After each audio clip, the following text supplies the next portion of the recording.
우리는 본래 아담 아래서 죄의 종로로 타다 영원한 지옥에 떨어질 운명이었습니다. 그러나 복음을 믿음으로 우리의 대표가 아담에서 예수님으로 바뀌었고, 이제 우리는 예수님 안에서 살아있는 자, 하나님 나라의 백성, 거룩한 의인이 되었어요. 자, 이렇게 예수님과 연합하여 우리의 존재와 신분과 상태가 바뀌었으니 이제 우리는 이 땅에서 어떻게 살아갈 수 있을까요? 이 땅에서 우리가 누릴 수 있는 실제적인 복은 뭐가 있을까요? 우리가 복음을 믿으면 우리에게 성령이 임하시고 성령께서 예수님의 모든 것을 우리에게 적용하십니다.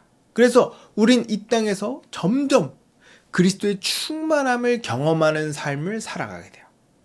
고린도전서 1장 30절에 보면 예수님 안에 누리는 복을 크게 4가지로 설명합니다. 너희는 하나님으로부터 나서 그리스도 예수 안에 있고, 예수는 하나님으로부터 나와서 우리에게 지혜와 의로움과 거룩함과 구원함이 되셨느니. 성경은 예수님이 우리의 지혜와 의로움과 거룩함과 구원함이 되셨다고 말해요. 이 4가지 복에 대해서 설명하도록 하겠습니다. 첫째, 지혜의 복. 우리는 예수님 안에서 하나님의 뜻과 계획을 알고 이해할 수 있게 됩니다. 예수님은 제자들에게 사람들이 자기를 누구라고 하는지 조사라고 하십니다. 제자들은 사람들이 예수님을 더러는 엘리야, 더러는 세례 요한, 더러는 옛 선지자 중에 하나라고 한다고 보고했어요. 예수님은 제자들에게 너희는 나를 누구라고 하느냐 물었습니다. 이때 베드로가 주는 그리스도시요 살아계신 하나님의 아들이십니다 라고 아주 딱 부러지게 얘기하죠.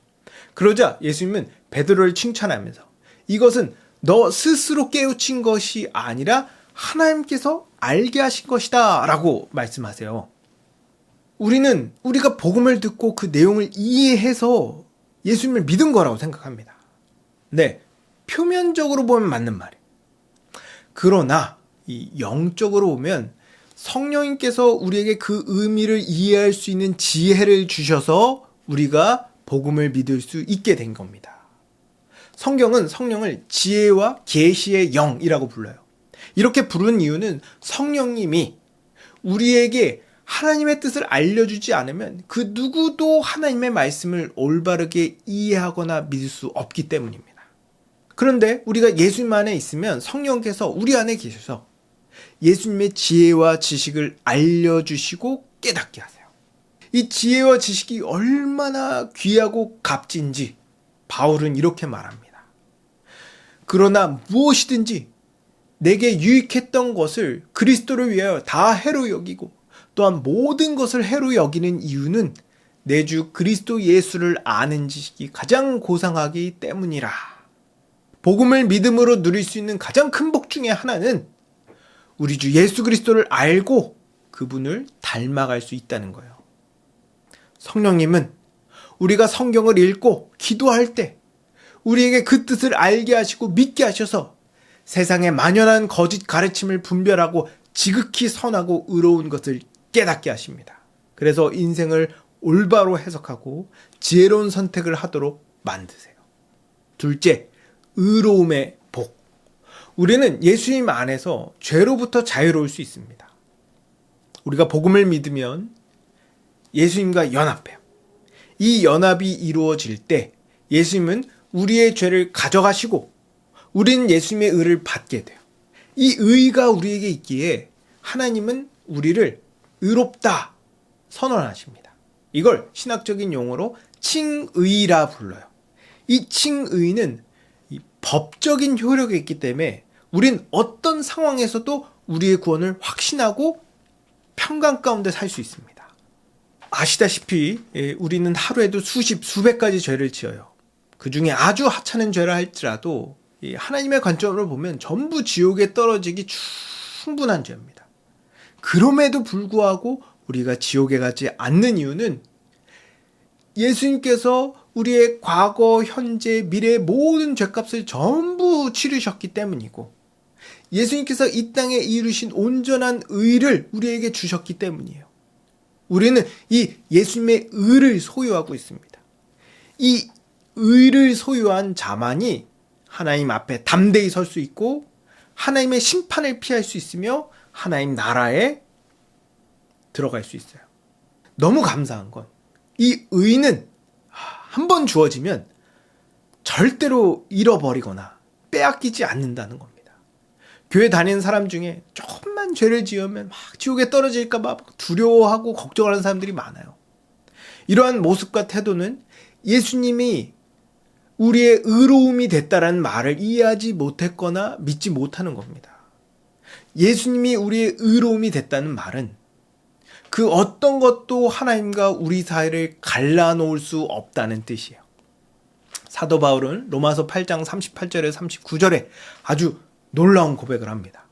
내가 확신하노니 사망이나 생명이나 천사들이나 권세자들이나 현재일이나 장래일이나 능력이나 높음이나 깊음이나 다른 어떤 피조물이라도 우리를 우리 주 그리스도 예수 안에 있는 하나님의 사랑에서 끊을 수 없으리라.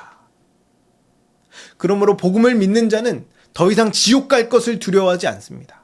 반대로 죄의 속박에서 풀려났다는 해방감과 자유함으로 인생을 홀가분하게 아주 상쾌하게 살게 되죠. 셋째, 거룩함의 법. 우리는 예수님 안에서 거룩한 삶을 살 수 있게 됩니다.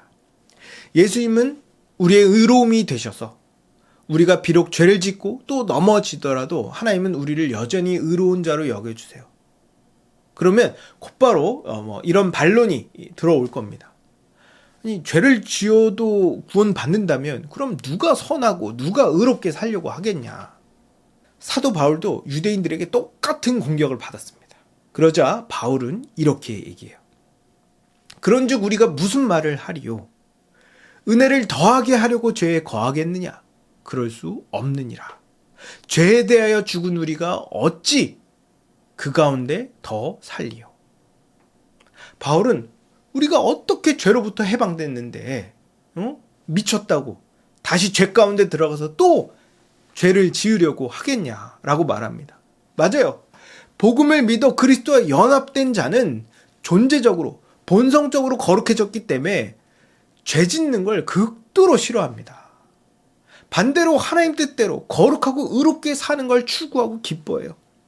물론 우리 몸에 죄성이 남아 있어서 죄를 짓고 싶은 충동과 유혹을 받기도 합니다. 하지만 믿음이 자랄수록 거룩하게 살고 싶은 마음과 욕망이 더 강해져요. 그래서 복음을 믿는 자는 반드시 그에 합당한 열매를 맺습니다. 예수님은 열매가 맺히는 원리를 포도나무의 비유로 설명하세요. 가지가 포도나무에 붙어있지 아니하면 스스로 열매를 맺을 수 없음 같이 너희도 내 안에 있지 아니하면 그러하리라. 나는 포도나무요 너희는 가지라. 그가 내 안에 내가 그 안에 거하면 사람이 열매를 많이 맺나니 나를 떠나서는 너희가 아무것도 할 수 없음이라. 이렇게 예수님 안에서 모든 자양분을 공급받아 열매 맺는 삶을 살게 되는 게 신학적인 용어로 성화라고 불러요. 복음을 믿는 자는 점점 성화되면서 인생을 거룩하고 의롭게 초월적으로 살게 됩니다. 넷째, 구원함의 복. 우리는 예수님 안에서 하나님 나라를 소망하며 살게 됩니다. 하나님께서 이 피조 세계를 창제하시고 인류 역사를 이끌어 가신 궁극적인 목적은 하나님 나라를 세우기 위함이었어요. 그러나 죄가 세상에 들어옴으로 인해 아담의 후손들은 하나님의 뜻에 순종하지 않고 사탄과 죄의 종로로 타는 삶을 살게 되었습니다.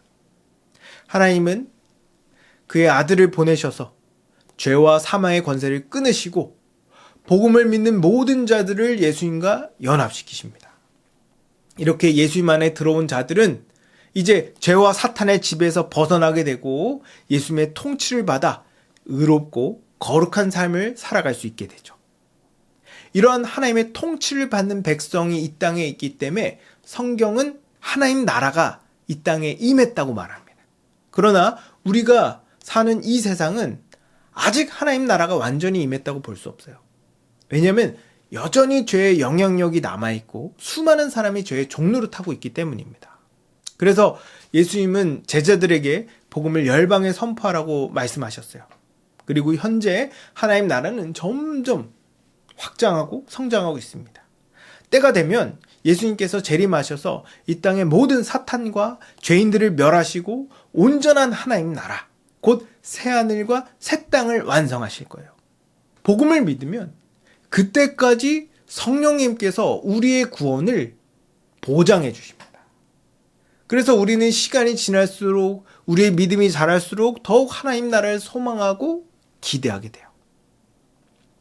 우리 주변에 믿지 않는 사람들을 보면 자신의 인생을 비관하고 미래를 절망적으로 보는 사람들이 정말 많습니다. 왜냐하면 인생이 뜻대로 되지 않을 뿐만 아니라 그렇게 살다가 인생이 끝날 거라고 생각하기 때문이에요. 그러나 그리스도인은 다릅니다. 그리스도인에게 끝은 영원한 복락이 있는 하나님 나라예요.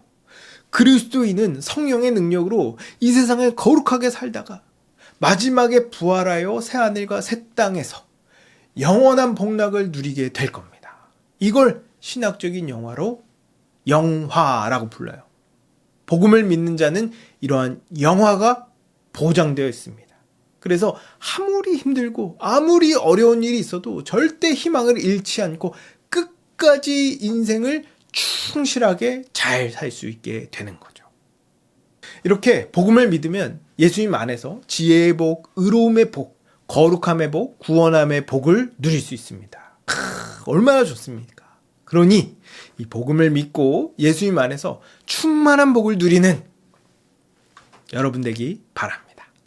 여러분, 우리는 복음을 믿으면 나에게 무슨 일이 일어나고 어떤 복을 누리게 되는지 대략적으로 살펴봤어요. 복음을 믿으면 하늘에 속한 모든 신령한 복을 다 받습니다. 복음을 믿으면 성령이 우리에게 임하셔서 우리를 예수님과 연합시키세요. 그리고 예수님과 연합되면 죄의 종노릇하던 나의 옛사람은 죽고 의롭고 거룩한 새 사람으로 다시 태어납니다. 또 복음을 믿으면 우리의 대표가 아담에서 예수님으로 바뀝니다. 우리가 아담 아래에 있었을 때 우리는 하나님에 대해 죽은 자, 죄의 노예, 죄인이었어요. 그러나 예수님으로 대표가 바뀌는 순간 우리는 하나님에 대해 산 자, 하나님의 아들, 의인이 됩니다. 그래서 믿는 그 순간부터 이전과 완전히 다른 인생을 살아갈 수 있게 되죠. 그리고 복음을 믿으면 예수님의 모든 것을 공급받게 됩니다. 성령께서 지혜를 주셔서 하나님의 뜻을 이해할 수 있게 하고 예수님의 의를 소유할 수 있기에 인생을 자유함과 담대함으로 살아갈 수 있게 되고 이미 거룩한 존재가 됐기 때문에 죄를 거부하고 선하고 의로운 삶을 살 수 있습니다. 이 삶이 너무 복돼서 완전한 하나님 나라를 소망하고 예수님의 재림을 더욱 고대하게 되는 거죠. 로마서 14장 17절에 보면 하나님 나라는 먹는 것과 마시는 것이 아니요 오직 성령 안에 있는 의와 평강과 희락이라고 말합니다. 오늘날 많은 사람들이 외적인 것이 충족되면 행복할 거라고 생각합니다. 근데 절대 그렇지 않아요. 참된 만족과 참된 행복은 먼저 우리 내면에 의와 평강과 희락이 있어야 돼요.